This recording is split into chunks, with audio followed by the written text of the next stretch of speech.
ನಟಿ ಬಿ ಸರೋಜಾದೇವಿ ಇನ್ನಿಲ್ಲ. ಬದುಕಿನ ಪಯಣ ಮುಗಿಸಿದ್ದಾರೆ ಹಿರಿಯ ನಟಿ ಬಿ ಸರೋಜಾದೇವಿ ಇನ್ನಿಲ್ಲ.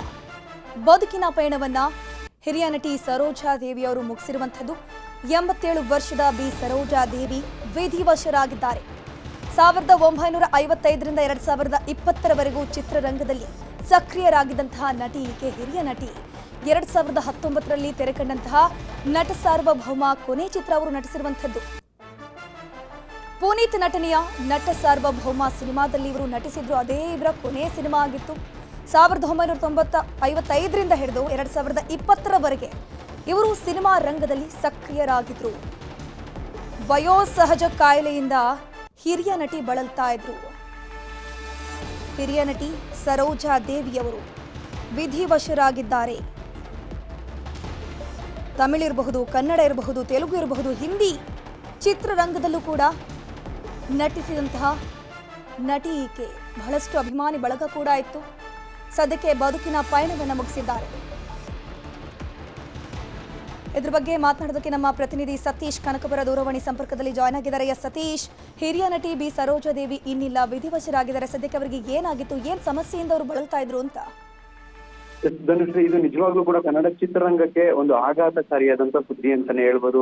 ಏನು, ಹಿರಿಯ ನಟರು ಸಾಕಷ್ಟು ಜನರನ್ನ ಈಗಾಗಲೇ ಕನ್ನಡ ಚಿತ್ರರಂಗ ಕಳ್ಕೊಂಡಿದೆ. ಅದರಲ್ಲಿ ಈಗ ಮತ್ತೊಂದು ಕೊಂಡಿ ಕಳಿಸಿದೆ ಅಂದ್ರೆ ತಪ್ಪಲ್ಲ.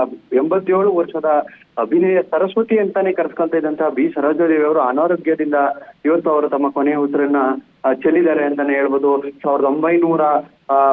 1955ರಲ್ಲಿ ಬಂದಂತಹ ಮಹಾಕವಿ ಕಾಳಿದಾಸ ಸಿನಿಮಾದ ಮುಖಾಂತರ ಕನ್ನಡ ಚಿತ್ರರಂಗಕ್ಕೆ ಬಂದಿದ್ರು. ಸೊ ಅಲ್ಲಿಂದ ಇಲ್ಲಿವರೆಗೂ ಕೂಡ ಕನ್ನಡ ಚಿತ್ರರಂಗ ಮಾತ್ರ ಅಲ್ಲ, ಭಾರತೀಯ ಚಿತ್ರರಂಗದಲ್ಲಿ ಅವರದೇ ಆದಂತಹ ಒಂದು ಛಾಪನ್ನು ಮೂಡಿಸಿದಂತಹ ನಟಿಗಳಲ್ಲಿ ಇವರು ಒಬ್ರು.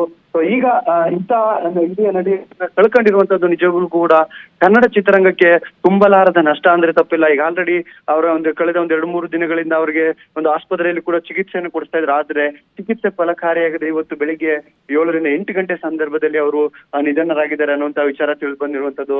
ಸೊ ಏನು, ಮಹಾಕವಿ ಕಾಳಿದಾಸ ಸಿನಿಮಾದಿಂದ ಕೊನೆಯ ಸಿನಿಮಾ ಕೂಡ ಅವರು ಕನ್ನಡದಲ್ಲೇ ಬಂದ್ರು. ಕೊನೆಯ ಸಿನಿಮಾವೂ ಕೂಡ ಕನ್ನಡದಲ್ಲೇ ಇತ್ತು. ಅದು ಪವರ್ ಸ್ಟಾರ್ ಪುನೀತ್ ರಾಜ್ಕುಮಾರ್ ಅಭಿನಯದ ನಟ ಸಾರ್ವಭೌಮ ಚಿತ್ರದಲ್ಲಿ ಅವರು ಕೂಡ ನಟಿಸಿದ್ರು. ಈ ಹಿಂದೆ ಭಾಗ್ಯವಂತರ ಚಿತ್ರದಲ್ಲಿ ಕೂಡ ಯಾರಿವನು ಚಿತ್ರದಲ್ಲೂ ಕೂಡ ಪುನೀತ್ ರಾಜ್ಕುಮಾರ್ ಅವರ ಜೊತೆಯಲ್ಲಿ ಸರೋಜಾದೇವಿ ಅವರು ನಟಿಸಿದ್ರು. ಅದಾದ ನಂತರ ಮತ್ತೆ ಅವರು ಪುನೀತ್ ರಾಜ್ಕುಮಾರ್ ಅವರ ಜೊತೆ ಅಭಿನಯಿಸಿದ್ದು ನಟ ಸಾರ್ವಭೌಮ, ಅದು ಅವರ ಕೊನೆಯ ಚಿತ್ರ.